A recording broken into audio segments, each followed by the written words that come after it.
Do not do an oil change on a Honda with an aluminum oil pan until you watch this video.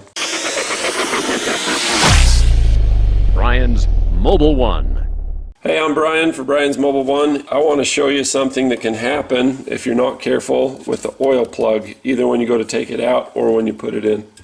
So when you go to take it out, you want to go counterclockwise, don't use an impact.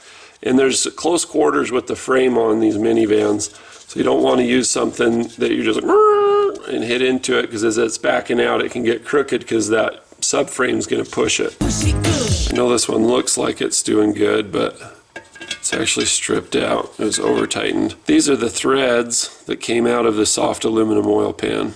This is from over tightening. More than likely, you're going to have problems with over tightening when you're putting it back in. So it's important to just be patient. And usually it's not the first time that you tighten it unless you're just out of control. But it's usually there'll be an oil leak or something, right? And you've got this crush washer that goes onto the plug. And what people will do is, instead of replacing the crush washer, they'll just keep trying to crush one that's already crushed. When this happens and it rips all the threads out, then they're really crushed. Not the washer, the person, the owner, or whoever did it. This is kind of fun right here. Let me show you. It's fun for me because I'm not the owner of the van. See, it's like an aluminum spring. It's got a little springiness to it. So all you got to do if you over torque it is you just take this, put a little bit of glue on it, and then just stick it back in there where it came from. See? No problem. There, I fixed it. Unfortunately, that's not going to work, nor is it going to hold. It'd be fun to try to screw that back into it. Should we give it a try?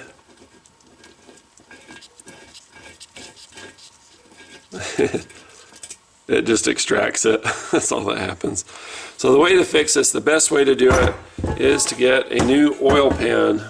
If you take the oil pan off, there are things that you can do. That you can buy something like this that's steel, but it sticks out both ways. So you thread it bigger for a bigger plug, which you ought to just stick a bigger plug in it if you can find a system like that. Trouble is oftentimes these kits cost as much as a new oil pan or close to it, or even more depending on the quality of the kit. And of course, the quality of the kit is going to greatly affect your experience and success in having a good outcome. Most likely, you're going to just do a new oil pan, or you'll just never hear the end of it because you won't be able to snug it up enough to crush that crush washer. That's the key right there. Bear in mind, this is a steel plug that's really hard, and then this is a soft aluminum or magnesium or some kind of alloy oil pan. Why do they use that? Gosh dang it. You know, this is going to be a $400+ repair to replace an oil pan like this. If the dealership wants $240 for it, and the time on it's a couple of hours. Watch this. This is a steel knife. This is stainless steel. Watch closely.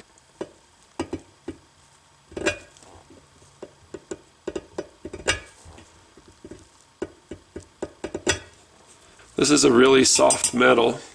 So if you have a really hard metal, you know, it's like that saying, who's that guy? He talks about somebody who like kills bees with his hands, you know, whatever, some black guy from Africa with a really cute accent. So what do? He's so tough. When an unstoppable force meets an immovable object, basically something has to give. And what gives in this case is that soft metal of the oil pan. And that's why we end up with that little aluminum spring thing. If you over torque it, it just rips it right out like that. Let's go to the van. Let's show you what it takes to get this out. I've got a couple of tips and tricks for you. Remember the frame that I said, if you're pulling it out and you hit this, it can make it go crooked. If somebody screws that up, it's because this is angled and they go to take out the plug and their impact or, you know, pneumatic device hits this and it turns it at the last minute. So then when you go to put it back in, it goes in crooked and cross threads this way. Interesting, huh? But more often than not, it's just because the crush washer wasn't replaced. They torque it instead of, and it's already pre-crushed. You can't crush something that's already crushed, right? And so then the threads give up and fail. But anyway, you got two big bolts here. Everything's 14 millimeter. As far as the exhaust goes, there's 3 here that you got to use some penetrant. There's 3 here. There's 2 here.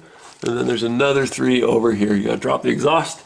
And you've also got to drop the subframe. So this is 17 millimeter, 17 and 17. This job isn't very technical, but it just takes some time and some patience.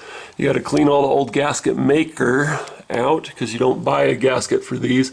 And the reason part of that is because you have to seal across these surfaces because you got a little plate on there And then you've also got the timing, or not the timing pump, the oil pump and whatnot on the front.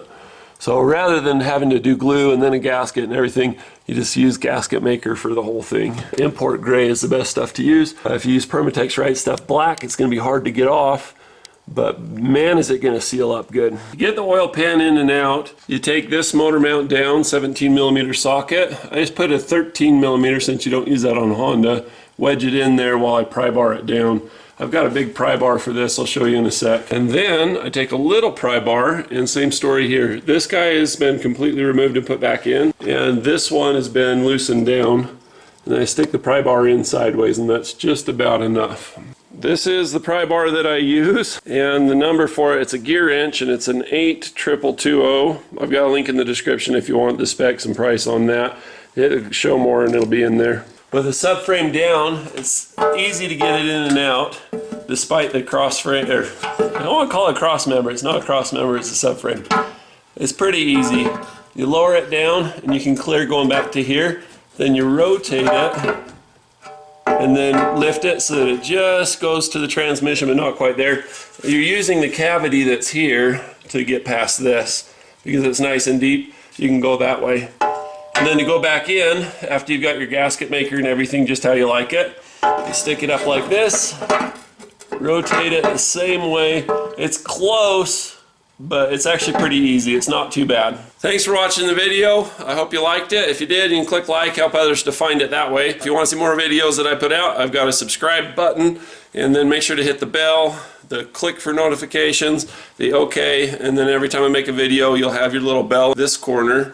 And you'll be able to click on it and you can choose a video, look at it, whatnot. Otherwise, I may never see you again. I'll miss you. So make sure you do that. And as always, thanks for watching. Love you guys. You guys are awesome. I've got the best subscribers in the whole internet. You guys are smart, respectful, and all kinds of good stuff. And I just appreciate the heck out of you. Love you. Bonus footage at the end.